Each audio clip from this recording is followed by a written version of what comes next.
I think a dark horse might be Paul George. MVP predictions next season. So Giannis Antetokounmpo is currently plus 700 to win NBA MVP next season. I want to hear your guys' thoughts on or MVP predictions here. Top three, maybe top five if we really want to get it. Yeah, no, my pick. I like top three. And I'm doubling down on that after the Tim Donaghy documentary. For sure, doubling down. Embiid With MVP. Embiid. Yes. And if not Embiid, do you have two other guys? No. Okay, Mars. Embiid, Luka. There. Luka, runner up. Yeah, I guess it would just have to be Giannis too. Fuck it. Yeah. Mars got it. I'm gonna go to Freak. I'm gonna go Luka. And I'm actually gonna go Kevin Durant instead of Embiid, just because I don't know if a center is gonna win a third year in a row. So I'm just gonna go against the grain a little bit on that one. KD's a good one. Play enough games. That's why I didn't pick. If KD plays enough games and like the number one seed in the East, like why not? So that's a lot of stipulations. What about Jokic? I mean, that's what it always is, though. Jokic is the only one who could be a six. Jokic is the only one who could be a 6 seed, and he's the one. Jokic could be a 6 seed, and Jokic is not. Jokic would have to break the 73-9 record, average a triple double. Yeah, he would have to do a lot. Murray and Michael Porter Jr. would have to go down again. Really quick. He might come second. I feel like of all players going into next season, Luka, I feel like is set up the best to get MVP. I think that he's just in the best situation individually. Because Giannis still has Chris Middleton. Joel Embiid has James Harden. Jokic is going to have more help. Kevin Durant, I could see Kevin Durant, but yeah, I just think it's Luka. Why can't Steph be the MVP? Nah. Steph's done winning MVPs. You didn't even. They say he was done winning rings before he stopped making threes. Yeah, true. Euro made a good point. You didn't even say Steph, so. No, I don't think Steph, but why not? He has. I think a lot of people have a good reasonings, honestly. He'll get back-to-back Finals MVP. Not if Miles Turner goes to the Lakers. My top 5 MVP.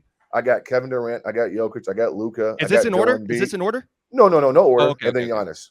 I mean, listen. I think the 5 guys: Did you say Giannis, Embiid? Jokic. Yeah, Embiid. Okay. Embiid, Jokic, Kevin Durant, and Luka, and Steph Curry. Listen, man, we live in an age where narratives matter, agendas matter, storylines matter, and so sometimes it's not even based on your individual play. These voters have friendships, and let's just call a spade a spade. Like they're going to dictate who wins this award, right? It's not always going to be fair. Because last year Jokic won it, and we can argue that Embiid should have won it, right? Mm-hmm. Westbrook got it as a 6 seed in OKC, but Harden won 50-plus games and averaged 2 less rebounds from averaging a triple-double. So we know storylines matter. I'm not going to lie. This is kind of a toss-up, right? Because I have a dark horse, but I'm going to just name like the main 5, right? So I think Embiid is probably going to be in there. Luka is definitely going to be in there because that man is ridiculous. Let's be honest. The call spade is spade. Giannis is going to be in there for sure. Probably Jokic. Probably just a sympathy pick for Jokic. He's probably going to be in there. Oh, look at him and his crazy numbers. And then probably KD, right? Probably those 5. I think a dark horse might be Paul George. I think. Because if Paul George is not healthy, crazy. If Paul George is 100% healthy, right? Let's say he plays let's say he plays 65 to 70 games, right? And let's say Kawhi is in and out of the lineup. Paul George probably could average closer to around 27 points. Like 7, 4, and 5. It's possible. Last year when he was playing, I think he was like 25. So I don't. No, but I'm saying though, but we're basing what he's averaging based on, and he also missed a lot of time too. So let's just say John Wall in the perfect world is actually healthy, right? All the role players are still back. They're all healthy, and you got Paul George playing at an elite level. Last time Paul George had a point guard like John Wall, let's just in a perfect world, let's say John Wall is at least a decent level playmaker, right?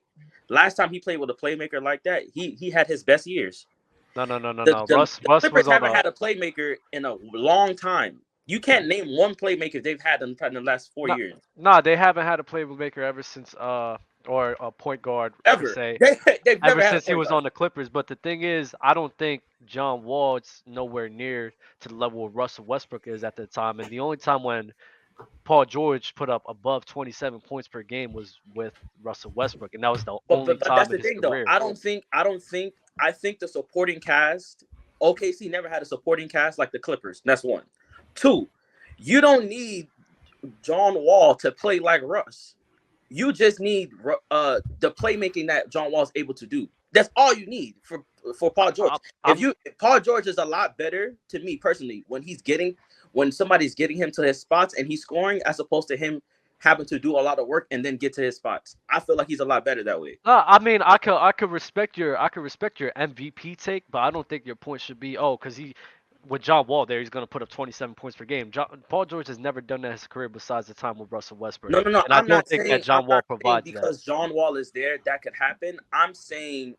I guess what I'm saying is, if you have a stable point, if Paul George has a stable point guard, right, and he doesn't have to work as hard to get buckets, if his game is already he has the smoothest game in the NBA to me personally, but after KD probably, but one of the smoothest games. So I'm saying because of his game, how fluid it is, if you give him a point guard like John Wall, let's say John Wall averages like 8 assists, right? He's an 8 assist guy. His points don't really matter to me because they have a bunch of role players who can score lights out, right?